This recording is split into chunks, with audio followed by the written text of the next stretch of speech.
Thanks for checking out the Brad and John Show podcast. This segment of the show is brought to you by John Combest's book, Stalking, Harassment, Internet Trolling, A Guide to Recovering and Rebuilding After Online Attacks. It's a great reference if you've ever been the unfortunate target of a social media attack. It's available on Amazon. Just search John Combest. That's C-O-M-B-E-S-T, John Combest, and the book will show up in your search results. Now it's time for another segment of the Brad and John Show. Can you handle it? Once again, the pressure's on Brad and John. Tell Egbert to go look at those numbers. Tell him how they compare to anything he's seen before. Right. What numbers he'll say. Okay. A couple quick things to finish out the show here. The Weiner Mobile, okay? To give you an idea of the important people the important person that I am, I'm on the mailing list from the lady who runs the Weiner Mobile, okay? Wow, nice. And now is it officially branded the Oscar Mayer Weiner Mobile? Well, here's the controversy because of the fact that last year, this is sort of funny, last year they renamed it the Frank Mobile. And yes, and after much pushback, they sort of retreated and rebranded it the Weiner Mobile. Wow. Now I'm going like, and you know what? And what's interesting about this is that one time when I was doing my traffic network thing, and Captain Mac was working for me, and he was working, out of our offices. The Weiner Mobile came to our office and picked up Captain Mac and drove him around town in the Weiner Mobile and then brought him back to our office.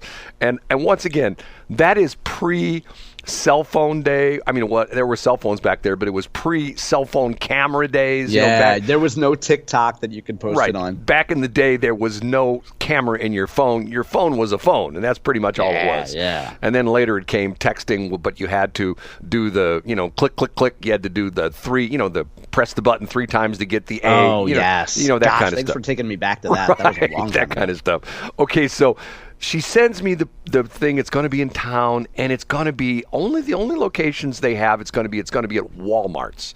So apparently they're doing some kind of a corporate deal with Wally World where it's going to be in town. But I thought it was interesting that last year they renamed it the Frank Mobile, and they got so much pushback from that. And I'm thinking to myself, now maybe this is the screwed up, Brad. This is the conspiratorial Brad. Why would they change it from the Weiner Mobile to the Frank Mobile? Is there any kind of a negative connotation that Weiner might have? You know what I'm saying? But by that same token, though, Brad, don't you think that if you're trying to convince your kids on a Saturday afternoon that they shouldn't watch video games or do whatever you don't want them to do, but instead, do you say, "Hey, you want to go see the Weiner Mobile?" Well, but any young boy, especially, is going to be like, "Yeah, yeah, of course, right." And instead, but if you say, "Do you want to go see the Frank Mobile?" That sounds like, "Do you want to go see your uncle's station wagon?" Right. It just doesn't have that same cachet of the Weiner Mobile. Yeah, I want to go see the Weiner Mobile. And what the crazy thing about this is this thing where we have to rename stuff. It's sort of like the running joke. There was an article in the Post-Dispatch a couple years back about how St. Louisans are resistant to change names. Like everybody, like Riverport. Right. Everybody still calls it Riverport. Most of the locals still call it Highway 40. It's still 40 to me, Brad. If you say Highway 40, you want to tick off a MoDOT person. Say, "Hey, I was on Highway 40." No, you were on Interstate 64. You were on Interstate 6440, and you were headed toward the Hollywood Casino Amphitheater, sponsored by the casino. They won't ever call it 6440. In their mind, it's 64, and it's nothing else. That kind of stuff. I didn't know that. Oh, okay. Yeah. Let me update my nomenclature in case I'm ever stuck talking to somebody from MoDOT voluntarily. There's a story I will tell you that someday maybe I'll amplify on this, that when I was in my traffic network days, I was asked to be on a committee for MoDOT, and I sort of begrudgingly agreed, and it turned out to be the biggest waste of my time ever. You don't say. And I'm going like, why am I going to these meetings? And the whole deal was, I mean, you know this from your PR stuff. The whole deal was they're saying, we have a group of citizens who are advising us on various things and various projects. And I was one of those people, and if I said, hey, paint the highways green, and make it look like a golf course, they go, oh, okay, we'll take that under advisement. And the crazy part of it had to do with this whole crazy thing with this thing they called traffic management, which they were selling this. Matter of fact, talk about, and I'm going to say this right up front, talk about a boondoggle right there at the corner of Highway 40 and 141, 6440, that MoDOT building, which is nothing but for the video cameras and stuff like that. This was sold to the St. Louis area by a group of consulting engineers who got paid to put these projects together. I could tell you a whole crazy story about it. They sold this as, oh my God, once we get, and it's called the TIC. They used to call it the TIC. I don't know if they do anymore. The Traffic Information Center. And that building right there is nothing more than a building with a bunch of cameras in it, and they have somebody sits in there and they monitor the traffic and stuff like that. And this was sold to the St. Louis area and all these these dots all over the country as a way to mitigate traffic congestion. Once we get the TIC in operation, things will be so much better. And a public service. Allow folks to watch in real time and distribute to television networks. Greater transparency of your roads. The TV stations love it because they can, and free content. It's right, free content. And the traffic reporters, my company would have been run out of business because of the fact that the traffic reporters nowadays at all the radio stations, there's nobody flying anymore. Nobody's up in the air anymore. They're just sitting in front of a computer looking at the cameras. Yeah. Which to a certain extent is good. But essentially for safety reasons. Right, or whatever, for safety reasons and stuff like that. But anyway, neither here nor there. Okay, second thing to talk about is there's an article, and I can't believe this wasn't in your top 3 at the top of the hour there. The Metro buses are no longer going to have advertising. Did you see this? I love this story. Yeah, and by the way, because it only deals with a municipality and not a state issue, that story will never be on my website. But okay. Go ahead and run the room. Well, they're going to take off all the advertising, and I guess including the wrapped buses, which all the attorneys buy. It's a distraction, right? Isn't that their theory? No. It's not aesthetically pleasing. Yeah.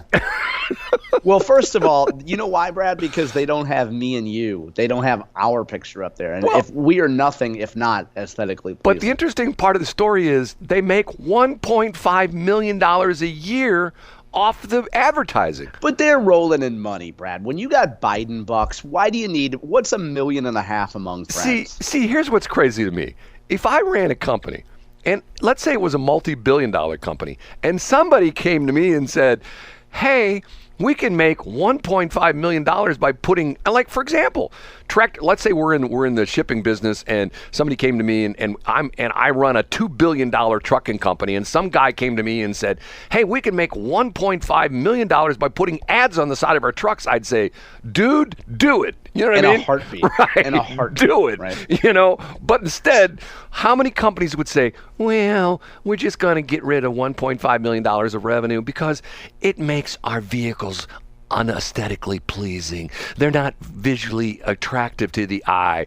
I mean, who? So do you think there's something else besides? So to me, this sounds like, I know nothing about this story, by the way. I didn't even read the story on the Post-Dispatch website. But is somebody mad?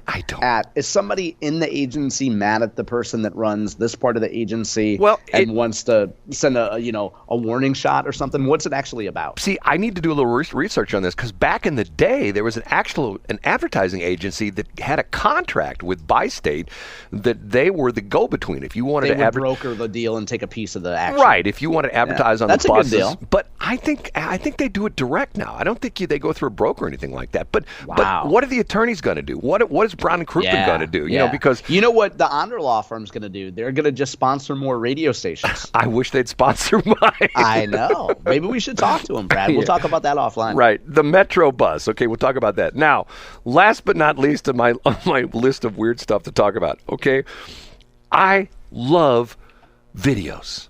And matter of fact, one of my things I started doing the first year, the BradCam, BRAD.CAM, BradCam, and people go. AT&T. Can I interrupt you? The AT&T rant is fantastic. we won't spoil the punchline here, but go to brad.cam and watch Brad's video. It's like 45 seconds or so. It's quick. I'll give you a hint. ticker symbol BCO, which I'm a big fan of, makes an appearance. That's all I'll say. Who's BCO? They make, it's a company, Brad. Don't give it away. It's a company that makes an appearance in front of the AT&T store. Oh, ticker symbol BCO. Oh, Brink's truck. You just gave it away. Right, Yes, the Brinks absolutely. I'm truck. a big fan of Brinks. See, once again, I have told people this in an era where everybody, we talked about this the other day with St. Louis County and St. Charles County closing down the floors they're building where you can't go to the floors anymore. You have to just go to the main floor. Okay, in an era where everybody does everything, over the internet, or you buy things online and you don't see anybody, you don't go to the store anymore, it's gotten even more important for me. And this is the Woody Allen thing, where what do? You just show up. Woody Allen, supposedly the quote he's been attributed to, which I don't think I think he's got it from somebody else. He says, life is 90% showing up, okay? Yeah. I can be on an 800 number. I can, email somebody. I can, and the thing is, it drives me crazy when you go to a company and you hit the contact button on their website, and what shows up is the stupid contact form, that kind of a thing. Or a bot. Or a bot that says, a bot. hello, hey. I'm the assistant here. Right. I'll chat with you. Yeah, the hell you will. Okay, so which reminds me, I got to put this down real quick. Telco. Okay, it's my note to myself. Okay, so if you want something done, you show up. And it's like me in Jefferson City. How many times have I gone to Jefferson City? I told the story about how Department of Revenue, this is years ago, Department of Revenue was after me for taxes that I claimed I didn't owe for one of my businesses. It was actually a sales use tax. And I go round and round and round and round and round with them on the phone and back and forth with correspondence. So one morning I wake up early. I drive down there. I leave at 6 o'clock in the morning. I'm at the office at 8 o'clock. The office is opening up. I walk in with my laptop and a bag, which had my lunch in it. And I walk into this office and I go, I'm here to see so-and-so. He's one of the attorneys. And she says, do you have an appointment? I go, no, I don't. But here's my laptop. Show me where I can plug in. I can charge my laptop. Here's my lunch. I'm going to be here all day until he comes out to talk to me. And if he doesn't come out today, I'll be back tomorrow and the next day. I'm there 5 minutes. I'm in his office, right? Wow, great. And I'm in his office for 10 minutes. And long story made short, they said I owe, I don't know, $3,000 or $4,000 in taxes. I ended up getting a $9,000 refund. So that's nice. How when you show up for things. Okay, so that was me at the thing. Okay, we talked about that. Okay, I'm going through these quickly. The lady who cleans the bathrooms at Walmart. This is pretty funny. And I watch these things, once again, Instagram and Facebook calls them reels, and YouTube calls them shorts. Essentially, they're like competition to TikTok. They're vertically shot videos. They're 60 seconds or less, the whole bit.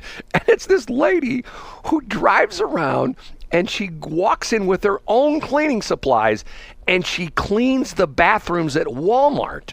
And she gets thrown out by the Walmart managers every single time. And it's funny because of the fact that she goes in and she has the video. I'm thinking to myself, holy cow, she's doing a hell of a job.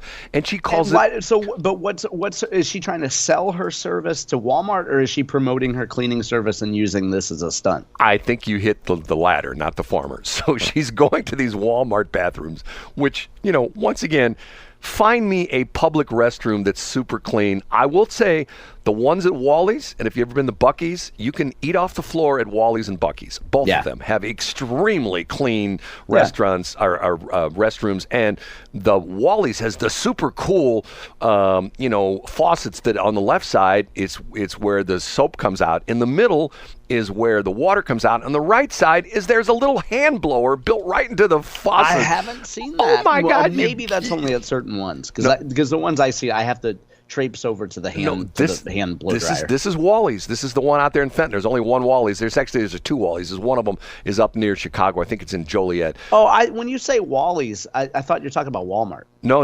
Wally's. Do you remember? Oh, at the actual Wally's. Okay. Have you been to? But your version of when you say Wally World, you're talking about Walmart. Wally World is Walmart. Okay, I'm glad that we got these names straight. Wally's, okay, now I know. The reason it's called Wally's is it's actually owned by the Wallace Company, Wallis, which owns all the mobile on the runs in the St. Louis area. How's that for me being a nerd? Okay, so okay, last thing, the telco thing. Okay.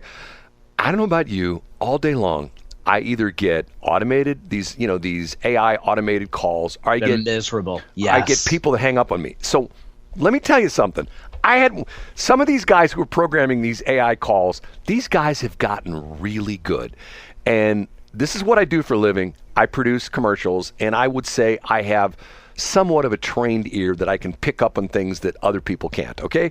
So I got a call the other day, and it's an automated woman. And I knew right away it was an automated woman, but it was really good. And she starts off, she says, "Hi, how are you doing?" I said, "Just fine." And she says, and then she says something, and I say, "Are you a robot?" And there's this, "Oh, no, I'm real." And then I said, "Okay, what's 7 plus 6? And she laughs. She goes, "Ha ha ha ha ha," and then hangs up. Wow. So they are programmed. So when someone asks, "Are you real?" or then they know if this is a real person. Yeah. No, they said yes. That's the interesting thing. But then they can't. But then if you ask like essentially a CAPTCHA type question, they can't. Exactly. Prove that they're human. So then they cut their losses. Or the other one is sometimes they'll go, "Hi," and I go, "Hi, how you doing today?" And I go, "Well, my wife just died. My dog got hit by a car, and I'm sitting here with a gun in my mouth. I'm about ready to kill myself." And then they'll go, "Oh, great." Now, see, I'm surprised there's not legislation that anytime somebody threatens self-harm, you get immediately sent to a government 8988 number that tells you how to step off the ledge. Do you want to hear back into the house? Do you want to hear an interesting story?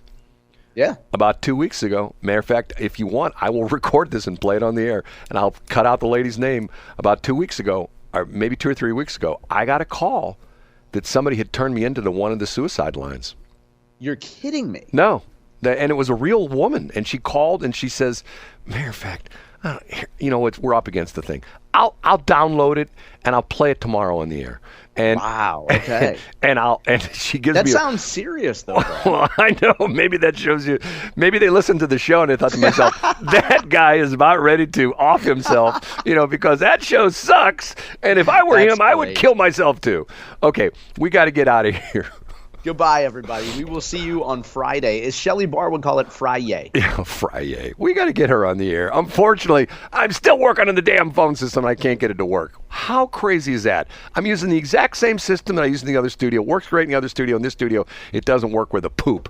So that lady from the Washington radio station who says the sun doesn't rise without her on her website, she put a hex on it, I bet.